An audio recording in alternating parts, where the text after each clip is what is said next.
move on to the next session. I can see Dr. Kollan Ganguly there, and his topic is very fascinating: preserving the kidneys in the management of diabetes. This has become very important nowadays. Dr. Kollan Ganguly is MD, FRCP, and a CCST in endocrinology. He is a consultant endocrinologist at the Peerless Hospital and the CK Birla Hospital, and is a prolific speaker at both regional and national levels. And we always love to hear from it. Jubilant, enthusiastic, and what a start to our conference did he give with his bite. Over to you, Kolanda, for your presentation. Thank you very much, Homo. Let me share the screen.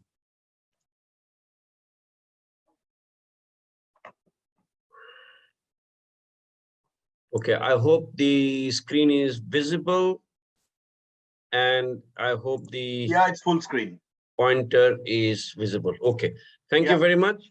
So we are dot on time, so I'll try to stick with time.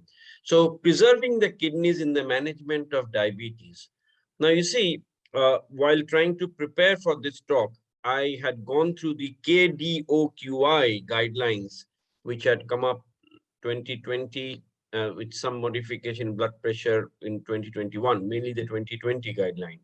There are a few things which I have also learned from this, and a few sticky questions which always comes up in my mind. I will also ask it, and I'll also try and answer it. Okay, so the main problem is introduction. I've kept it very short. We know that CKD attributable to diabetes occurs in 20 to 40% of patients. Diabetic kidney disease occurs after around 10 years in type 1, but the situation is different in type 2. Some patients may present with diabetic kidney disease at the time of diagnosis of type 2, because the type 2 diabetes, you don't get to diagnose after about 4 to 5 years. So the two things which tells us that the patient has kidney disease: eGFR and the albumin creatinine ratio. How do you get eGFR? It's calculated from serum creatinine by a formula. You don't have to memorize the formula. Go onto the internet, download the app. All you need to know is the sex of the patient, age of the patient, and the creatinine value in milligrams or millimoles for that matter. These are only things that you have to input. You get an immediate eGFR. This is a must for every physician, every doctor. They should have it on their mobile phone. So an eGFR less than 60 is abnormal. More than 60 is not considered abnormal. As such, as far as the therapeutic intervention is concerned, less than 60, abnormal. Now, I've said about two things. One is eGFR. How did you get the eGFR? By seeing the creatinine level. Another one is urine albumin creatinine ratio. That's a one-off sample spot, small vial will do. It is not 24 hours. It is defined as a level less than 30 milligram per gram of creatinine. But remember, because of high biological variability, sometimes occurring in more than 20% between measurements in urine albumin excretion, you need at least two of three specimens collected within a 3 to 6 months patients before we say that this is clearly abnormal. However, in some cases, patients, we get very high albumin level. In that case, we don't have to wait for 3 to 6 months. But majority cases, it is not very high. So one reading, no, don't stamp it as as albuminuric. Wait for another 3 months, repeat it. If you get 2 readings out of 3, which is raised, then you stamp it. Because there are a few other reasons why the urine ACR might go up, which is exercise, infection, fever, heart failure, marked hypertension, marked hyperglycemia. So those may cause rise in urine ACR without actually damaging the kidney. So that will give you false high levels. So what are the ways we can screen and diagnose? So for screening and diagnosis, I've put all these three together. So this, I think we could have ignored the KDUQI 2007 and 2012, ADA 2021, KDIGO 2021.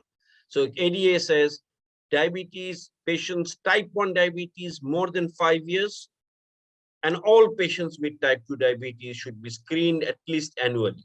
And KDOK said patients with diabetes, they've left to generalized diabetes should be screened. Initiation and frequency should be individualized. What do you screen with? EGFR and urine ACR.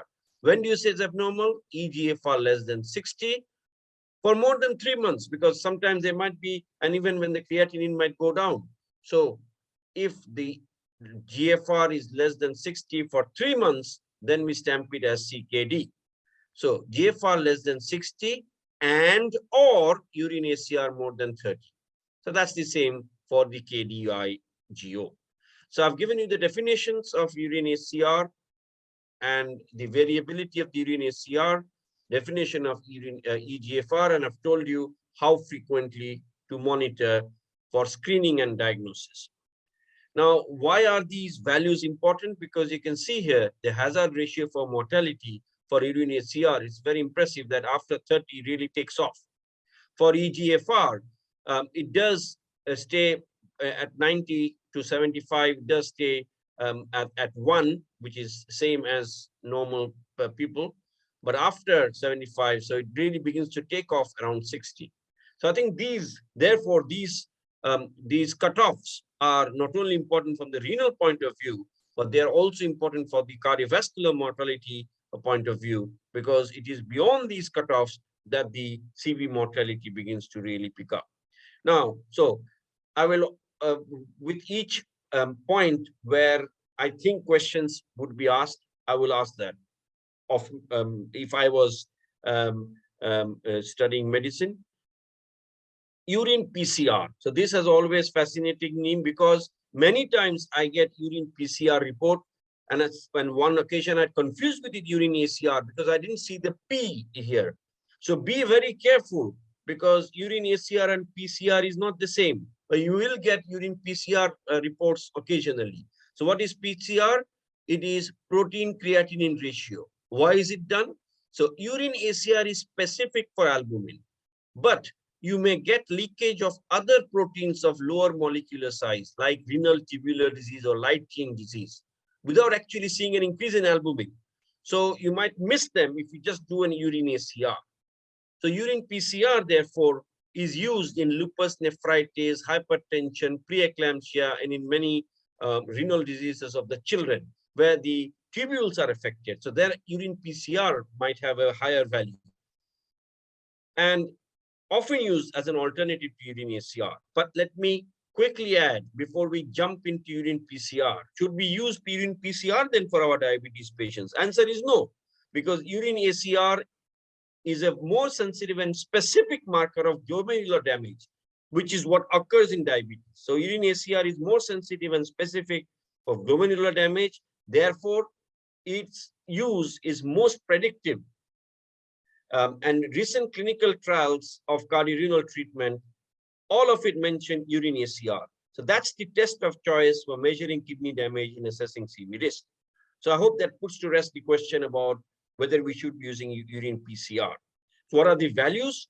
So urine is, this is A1 is normal or mildly increased, A2 is moderately increased, and A3. You can see here, urine ACR, the one we use milligram per gram, less than 30, 30 to 300, and more than 300.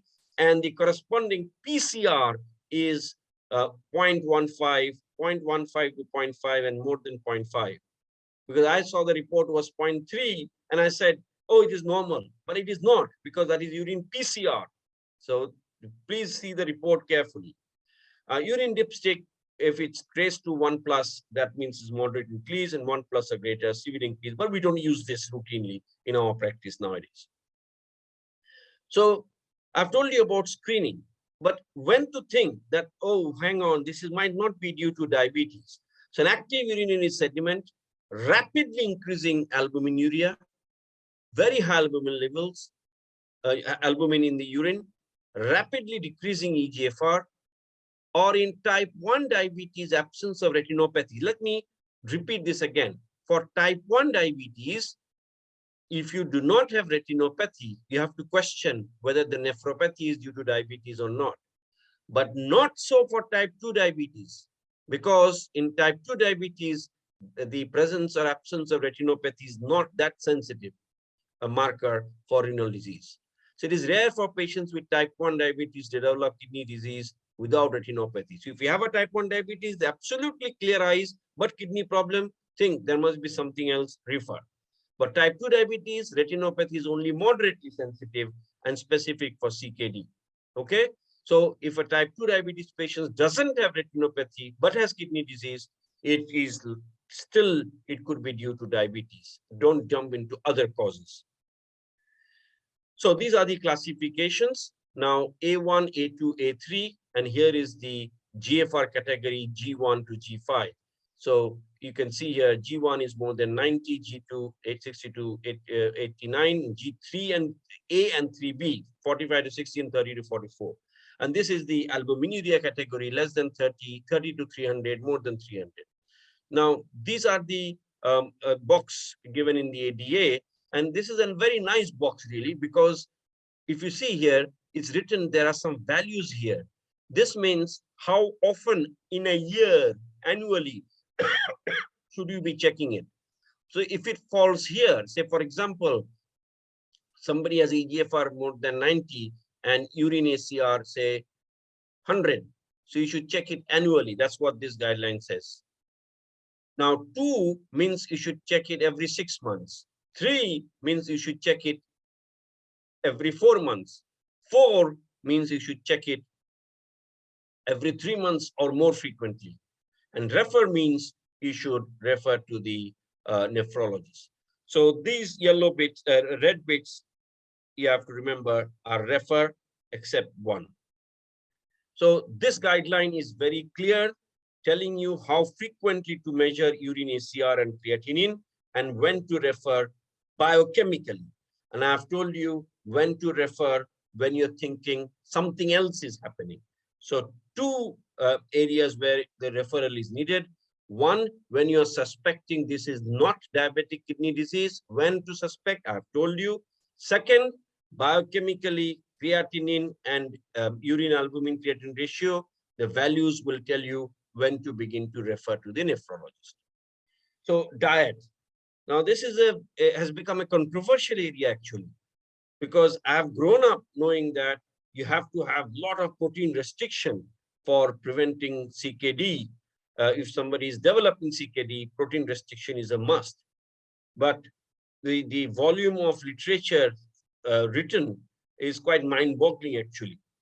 But the KDI, GO, and KDO, QI have come up with a one-line answer. They've said that protein intake of 0.8 gram per kilogram per day. That's it. You should avoid taking high protein intake more than 1.3 grams per kilogram per day. But you should have 0.8. That's a relief for majority of the patients and doctors, because otherwise we end up giving, reducing the protein like anything in the hope that it will improve. But KDO-QI says that the evidence that giving protein less than 0.8 improves GFR is not that compelling. So protein intake of 0.8. So it does not recommend it, and it does not alter glycemic measures, cardiovascular risk measures, or the course of GFR decline. So for patients on dialysis, you have to increase the levels of dietary protein intake, since malnutrition may be a major problem. And sodium less than 2.3 grams a day. That might be useful in controlling BP and reducing CV risk. So these interventions, particularly sodium, may be most important for patients with reduced EGFR, for whom urinary excretion of sodium and potassium may be impaired. So this is the classic, this is the typical plate. So half a plate should be fruits and vegetables. A quarter should be protein, animal or plant, preferably plant, and quarter should be whole grains or starchy vegetables. Okay, so that's how the diet should be. Previously, this bit was much smaller, but now at least it has occupied a quarter. So animal proteins and plant proteins, this gives a rough idea how much is there in each of them. So you have a meat 28 grams, you get about 8 grams, one egg about 6 to 8 grams, but legumes 100 grams is 7 to 10 grams, and a half cup of cooked whole grain cereal is about 3 to 8 grams protein, which is not that really that high. So for hemodialysis patients, it should be 1 to 1.2 grams per kilogram. So moderate lifestyle intervention, very important, moderate to intensive physical activity. Many patients think I've got kidney damage, so I should not do any exercise. No, that's wrong. Simple walking should be there for everybody, whether you have got nephropathy or not, even whether you have got neuropathy or not. Yes, if you have got severe autonomic neuropathy or if you have got foot ulcer, that's a different question. Okay, am I audible? Hello? Yes. Hello? Am I Yes, audible? yes, Yes, you are audible. Okay. audible. Audible. Okay, so now this triangle tells us a little bit about the wholesome comprehensive care. So all the patients should have lipid management, blood pressure control, glycemic control, should do exercise, have proper diet, and stop smoking. Most patients should be on RAS blockade or SGLT2 inhibitors. And some patients should be on antiplatelet therapies. So I hope that really summarizes it, which I'm going to detail it out in a bit. So question about RAS blockade. So we recommend, this is the KDIGO, that ACE or ARB should be initiated in patients with, it's important to read between the lines, diabetes, hypertension, and albuminuria. And these medications should be titrated to the highest approved dose, because most of the benefit has been shown to be with the highest dose, not just start with say Ramiptil 2.5 and forget. The benefit with the highest dose. Okay, so that's very important. Now, for patients with diabetes, albuminuria, and normal blood pressure, what to do? Should we start? Here they have said it may be considered. So remember that it not must. The language is different because the evidence is not that robust if there is normal blood pressure and diabetes albuminuria. So you may consider starting the ACE and ARB. So when you start ACE ARB, you check for creatinine 2 to 4 weeks of initiation. Hang on. What I have been told before is you have to check potassium and creatinine within 1 week. Why am I saying now 2 to 4 weeks? I'll come to that in a minute.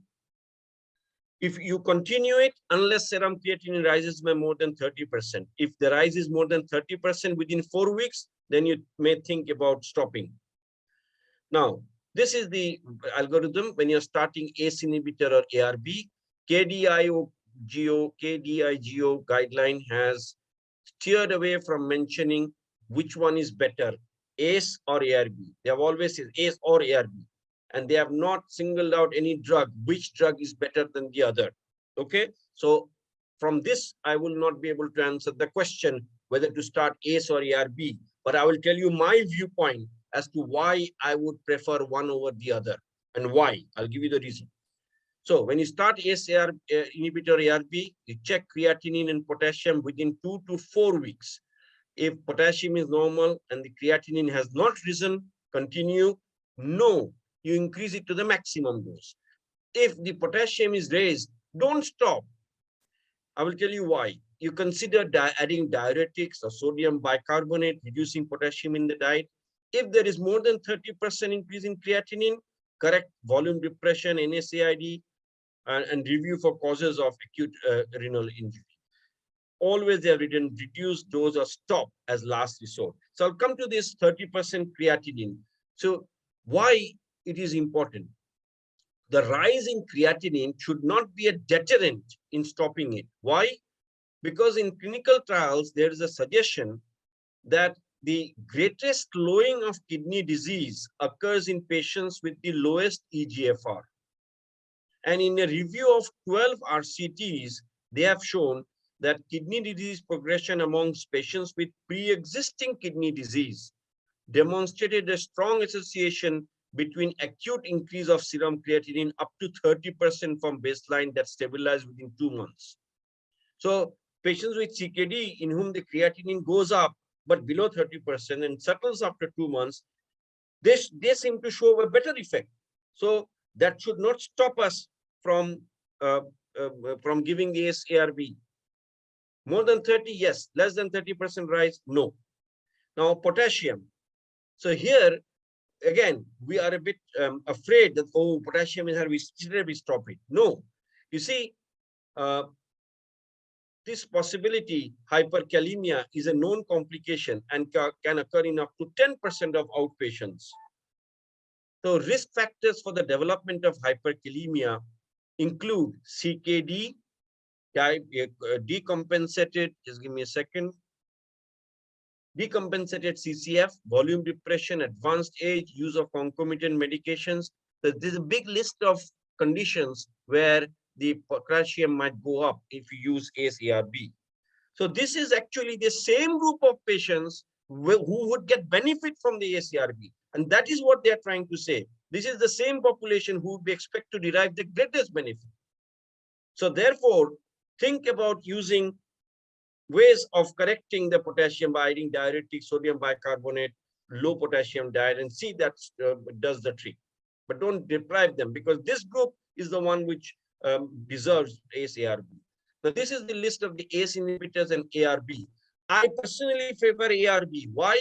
Now, one of the reasons is here. Now, you can look here from the ACE inhibitors, majority of them would need dose adjustment for if the creatinine level drops. But for the ARB, majority of them would not need dose adjustment, like say irbesartan, losartan, telmisartan. They don't need dose adjustment. Azilsartan, they don't need dose adjustment, creatinine goes down. But here, for them, it requires dose adjustment.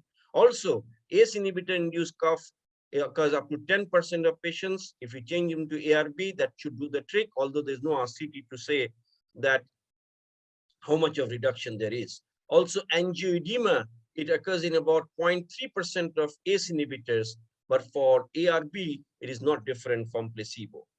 So glucose levels, so you have to it depends on the macrovascular complications, comorbidity, life expectancy. So lower the age, more the life expectancy, lower the HbA1c we should aim for.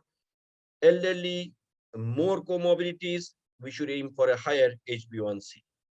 So the glycemic management should include lifestyle therapy and first-line treatment with metformin and SGLT2 inhibitor. So what they've said is, majority of the patients, you should use, of course, metformin is first, then SGLT2. So things have moved on. For metformin, if eGFR is more than 60 or more than 45, so you can use it all together. eGFR more than 45, start and go up to the maximum dose. eGFR less than 45, initiate at half the starting dose and go to half maximum. So that's a bit of a change. Previously it was 60, but now it is 45. For SGLT2 inhibitors, I note that I have only 5 minutes left. So I will hurry up 5 or 6, 7 minutes. The SGLT2 inhibitors, they cause afferent arteriolar vasoconstriction by increasing the sodium here, because there's more sodium in the tubules. That reduces the pressure in the glomerulus. That will reduce the eGFR by a small amount. But in the long term, there is less blood jamming the glomerulus, so you'll get less damage. So if you look at the cardiovascular and renal effects of SGLT2 and GLP-1 or the DPP-4, the albuminuria is good, best for SGLT2, but good for GLP-1 and DPP-4. But as a physician, I'm really after eGFR loss. So it arrests the progression of eGFR loss. GLP-1, one or dulaglutide does it, but the rest don't, and DPP-4 inhibitors doesn't stop the relentless march of the eGFR. So if you look at the SGLT2 inhibitors, end-stage renal disease, plus death due to kidney disease, plus cardiovascular death, all favor the SGLT2 inhibitors. But the important bit is this, that if you have stage 1 to 2 CKD, then also it has got benefit. If you have got stage 3 to 5 CKD, then also it has got benefit. Also, this is benefit as far as CKD progression is concerned. So if you look at the specific values, eGFR more than 90, then also there is benefit. 60 to 90, 45 to 60, less than 45, so at every stage of renal function, it helps. And at every stage of albuminuria, it helps, because many people think that, oh, there is no albuminuria, so SGLT2 inhibitor is unlikely to have that much of benefit. No, wrong. Urine ACR less than 30. Then also look at the good benefit in preventing the relentless march of the EGFR. So these are most of the trials which looked at the utility of SGLT2 inhibitors in CVOT, heart failure, and CKD trials. And you can see here, previously the IDNT and renal trials with the ARBs, they occurred in patients with urine ACR quite high, credence and DAPA CKD. But we have got multiple SGLT2 inhibitors where they have used it in EGFR, which is normal, or urine ACR, which is normal. So therefore, if a patient has got CKD and on metformin, you should think about adding the SGLT2 inhibitor. If necessary, you should stop or reduce the dose of other anti-hyperglycemic drug, because the SGLT2 inhibitor will give you good benefit in preventing the relentless march of kidney disease. Okay, I'll just take another couple of minutes if chairperson allows. Remember, one common question is, once an SGLT2 inhibitor is initiated, you should continue. One common question asks, oh, if the EGFR now drops below 30, what should I do? No, you continue it, because it's not going to cause any incidence of acute kidney injury. In fact, the studies have shown, meta-analysis have shown, that the incidence of AKI is actually less with the SGLT2 inhibitors. So if somebody's EGFR is 31, you start SGLT2 inhibitor, drops below 30. No, continue it. There's no need to stop it. If it is less than 30 to begin with, then you may not start. But if you have started it, don't stop. So the other agents are the GLP-1 receptor agonists. They have some benefit in progression of nephropathy, but I will hasten to add, the whole benefit is due to albuminuria reduction, not preventing the progression of the kidney disease. But for the GLP-1 receptor agonists, majority of them, you don't need to adjust the dose based on the EGFR. Now, this is the effect on albuminuria and GFR loss. You can see all the SGLT2 inhibitors have done a great job by reducing both handsomely. With the GLP-1 receptor agonist, only dulaglutide reduced the effect on GFR loss, whereas all the others did for albuminuria only, not for the EGFR loss. So to summarize at the end, for diabetic patients with CKD or with CKD, as far as glycemic control is concerned, you think about metformin plus SGLT2 inhibitor. That does not control the blood sugar. You need to add something else. Then you think about GLP-1 receptor agonist. After that, you think about the others. This circle, I think you should look at leisure because it tells us very nicely as to conditions and which drug would favor it. The last few slides, multi-pronged approach. So blood pressure, sugar, lifestyle change. So Steno-2 had told us that if you control the HbA1c, cholesterol, and the blood pressure, you get extremely good benefit in all the facets of macrovascular and microvascular complications. But there is a recent trial which had come up just a few months ago. This is an ID2 study which has done a similar thing of blood pressure less than 130/80, HbA1c7, and control of the cholesterol in patients who have got already quite significant albuminuria, diabetic retinopathy, but no history of CV events. This is different from Steno, where they also had a history of CV in some of these patients. But this is primary, no history of CV events.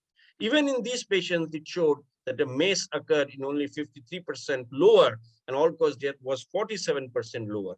So here, the difference between Steno-2 and this recent study was that they had albuminuria, retinopathy, but no CV event group. So this is really a very nice example of a primary attack at multi-pronged approach. So this is the absolute last slide. I've talked about lifestyle intervention. I've told you about comprehensive management, which is blood pressure control, lipid control, glycemic control. I've told you about the glucose tablets. and I've told you which agents you would think.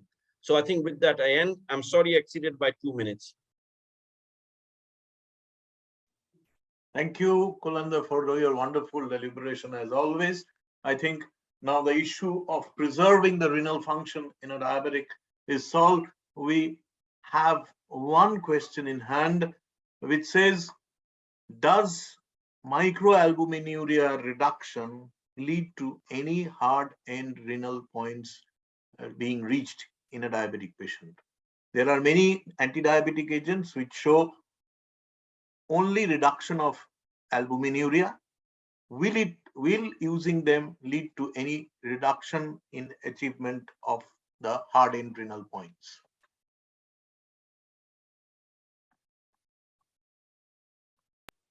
So that's a very great question actually. So just reducing the albuminuria is not going to translate into reduction of cardiovascular endpoints, because the slides I've shown you, all the DPP4 inhibitors universally reduce the albuminuria, but they have not led to reduction in the EGFR, they have not stopped the EGFR drop. They have not caused any cardiovascular benefit. So it's only the SGLT2 inhibitor have reduced the albuminuria and had the renal benefit. And one of the GLP-1 receptor agonists reduced the albuminuria and had renal benefit. Many of the GLP-1 receptor agonists reduced the albuminuria and had CV benefit, but not renal, only one had. So it is reducing the albuminuria necessarily is not equal to reducing the mortality or the cardiovascular. In fact, if you look at the Cochrane analysis, just albuminuria reduction is not going to reduce your mortality or cardiovascular endpoints. Thank you, Kulanda, and thank you for that wonderful session. And we are all grateful to you, and we are looking forward to hearing you again on Sunday. We would now